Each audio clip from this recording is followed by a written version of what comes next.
don't care who likes it or not. As long as we know it's the truth. As long as we know it's the truth. It's like from an old Nice and Smooth song where he goes, too much of anything makes you an addict. It's true. Just be careful, you know. Don't spend your whole... as soon as you start losing money because of what the fuck you're doing, it's time to cut that off for a little while, you know. You start missing meetings, you don't show up to school, you miss your mother's birthday because you was getting high. You got a problem, nigga. It's just like anything else. It's like a drinking problem. Oh, I could be fine. I'm having a few beers with my niggas. All right, once you start losing a job because you drinking all the time, it's not fun. It's not cool anymore. Then you're not the 17-year-old that snuck a bottle of Bacardi Limon out to go drink and have some fun and meet some shorties. No, you're a 35-year-old nigga who's drunk and can't control himself. You're a 28-year-old man that gets drunk and can't control himself. Fuck is wrong with you? The same thing applies to anything else.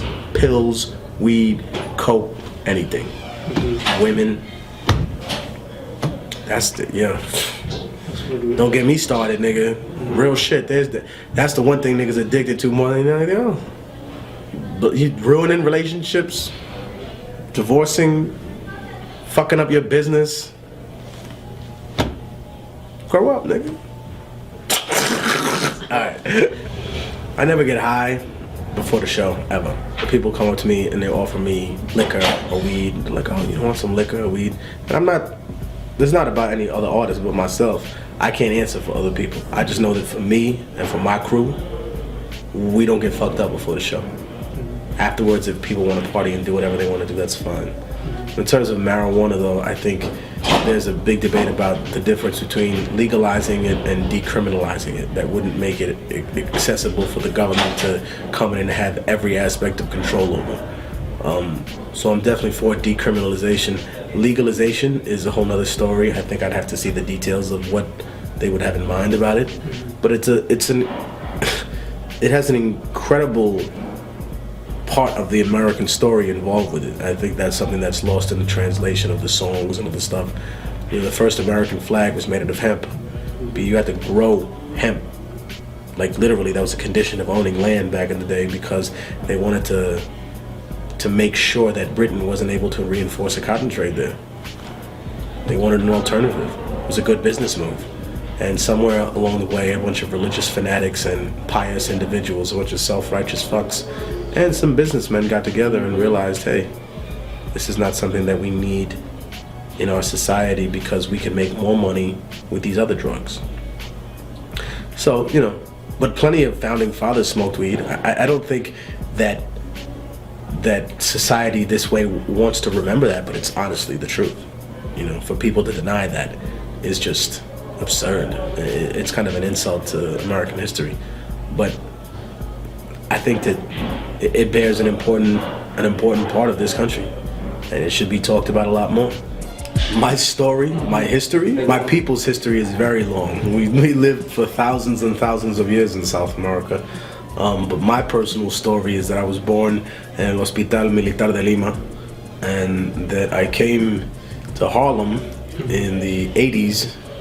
I lived here, and I immediately became enamored with the culture of the city, and I was surrounded by hip-hop culture. It wasn't even like I had to go discover it, The way young people do now, they hear what's on the radio, and then they have to go dig for what song started hip-hop. They have to dig for golden era hip-hop.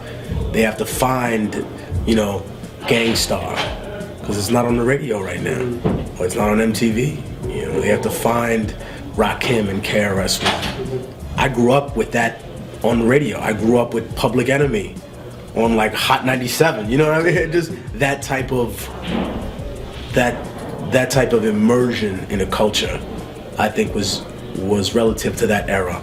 But I think what exists now as a counterbalance, so people don't really have any excuses. It's not like you can say, oh well, these young kids now don't have access.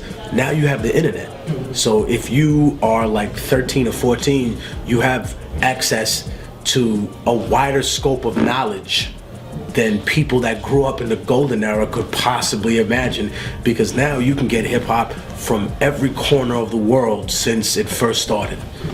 I used the experiences that I had, and I definitely took what I learned from hip hop and from the Zulu Nation and applied it to life and to building a stronger revolutionary foundation. And by that, I mean taking it out of the realm of just rhyming about it and living it, which is what I've always wanted to do anyway. I was a really terrible student, to be honest. Like, I was smart, but I didn't have anything. I think I learned more from being opposed to the curriculum as opposed to following it. I wanted to read what I wanted to read. I didn't want to read what they assigned me to read, and when I had to, I found it to be the most boring, nonsense that I think I was ever forced to do as a child. Like, what, you growing up in the hood, what the hell does Jane Eyre have to do about all this? Yeah, of course, you reading the projects about a nigga locking his crazy ass wife up somewhere. Shouldn't we be reading something that has to do with our people, with our culture, with what we're going through in the struggle here?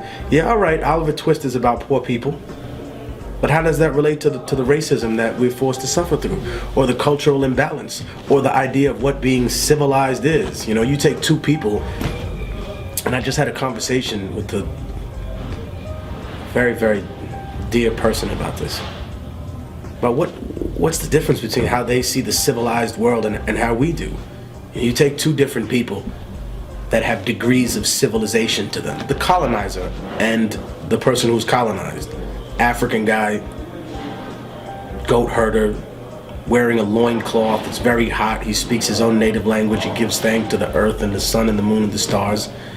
And then jumping off a boat is a unshaven, unbathed, armor-wearing, arc booster or musket-toting, religious fanatic European who steals him from his home, who rapes his wife and his children, who lies to him about the history of his people, whose ancestors now demand that he be painted in a nice light in American and in all sorts of other history.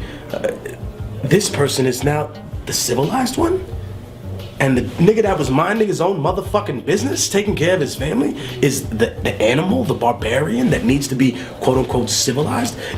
Modern American curriculum and institution never addressed that shit for me. I had to go to the prison system to really discover the lies that my teacher told me growing up. So in a sense, I think I had several learning institutions, so I can't say that one was the only one, but I think they all served in their own special way, although I don't recommend the latter for anybody. As a Latino, we have a strong work ethic, and my parents especially, were like, look, dude, you're gonna go get a fucking job when you're like 12 years old. So I did. I had a job repairing TVs and these things that used to be called VCRs. No one uses them anymore, but I know how to fix those because I just have a crazy memory. But I used to repair TVs, like if something was wrong with the circuit board or something, I would just solder it there. So I learned about electronics. I took up a little apprenticeship, just trying to make extra money however I could. Me and my peoples used to hustle, but I don't glorify that in my music because I don't think that's not a long-term strategy. You talk about the life that people want. Like, you ask young people, you want to be in the cold on Friday at 4 o'clock in the morning serving up rocks? Or would you rather be in a club surrounded by sexy, beautiful women? Or would you rather be on a plane to Morocco? Or would you rather have nice things for your family? You do one, or you think that one is the only way to get the other one. But you don't really want that. You don't want to be fearing for your life or have to worry about that competitors and other people want to kick in your door and shoot you in the face or use your children as hostages. That's not the life anyone wants to live. But they're willing to suffer it because they think that will lead to this. What you really want is the successes and the spoils of war. You don't really want to deal with war itself. So I think that the basic premise to what your question is asking is, how does the youth then relate from one aspect of trials and tribulations to the other? How do we get here without the imagery of this? Because this life of criminality is only compatible with success for a short period of time. Because eventually that shit catches up to you in one way or another. Now, there's a different life that's also compatible with success, which is the American model of capitalism, which is predatory and parasitical in nature, but at the same time, it creates this. So people in this country are, especially young people, are fooled into thinking the only way that I can be successful is to play this by the books, to own a company, to, you know, work at this, like the Republican model of businesses, or to be a hustler or a killer, or, you know what I mean, to get money the quick way. And I think that you can present people with a wide variety of ideas about what differences there are in the world, you know. And as naive as we think the rest of the world is, we're just as naive for locking ourselves into that small little box. Success isn't measured by what you have, it's measured by what you had to sacrifice in order to get to where you are. And I had to sacrifice a lot of things, you know. I had to put the idea of having a family on hold for a little while. You know, now I'm 30, just like think about it more and more, but the bottom line being is that when you examine other people's lives and you see what they have time for, you realize you don't have time for that. You know, I haven't taken a vacation in 5-6 years. I go to visit my family in Peru. I'm working there. I have lands down there. I have a house down there. You know, I have to take care of family down there. So it's not a vacation. It's a good time spent with my family, but it's not a vacation. You know, a day off in the middle of a tour schedule, that's not a vacation. You know, I'm on the road for 38 days. I get 3 days off. That's not a fucking vacation. You know, you have to realize that if you want to be successful independently, that it's not for everybody. You know, some people can't wake up on their own. They need a babysitter. They need someone to wipe their ass.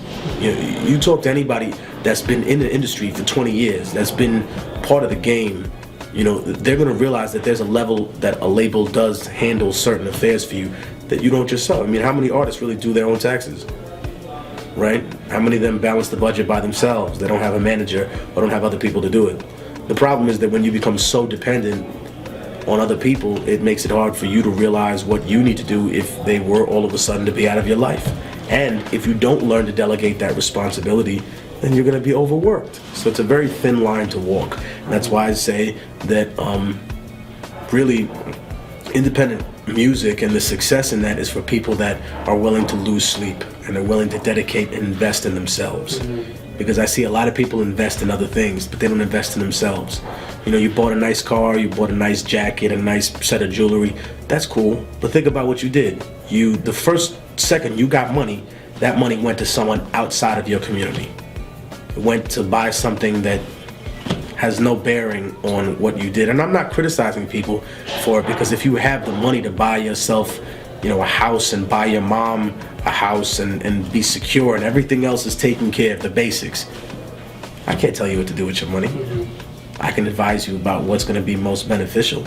But at the same time, I tell people success is just being able to be happy in life too. Because if you're not happy, then you're not successful. You have all the fucking money in the world. Nobody trusts you. Nobody likes you. People pretend to laugh at your jokes because you're rich and you own a company. You know, at some point that has to you have to realize that that's just what it is. Yeah. 100% independent, I'm the fucking boss. I sold 80,000 off a quotable and a sauce. The hood is not stupid, we know the mathematics. I made double what I would going gold on Atlantic. Cause EMI, Sony, BMG, Interscope would never sign a rapper with the White House in a scope. They push pop music like a religion. Anorexic, celebrity driven, financial fantasy fiction.